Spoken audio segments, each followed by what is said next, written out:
Here's how to fix a slow Windows startup with 3 quick settings changes. Step 1. Disable Fast Startup.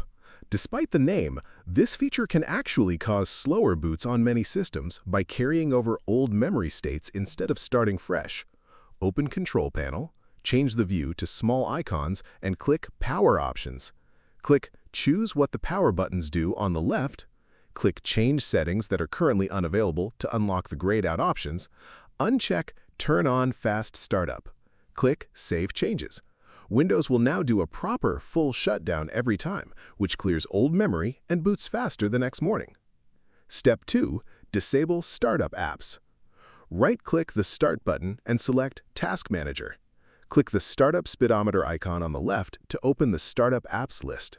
Right-click anything in the Enabled column that you do not need at login, Spotify, OneDrive, Cortana, and similar apps, and select Disable.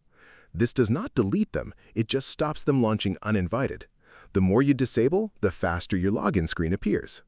Step 3. Unlock all processor cores for startup. Press Windows R, type msconfig, and press Enter. Go to the Boot tab and click Advanced Options. Check Number of Processors and click the drop-down. Select the highest number shown. Click OK, then Apply.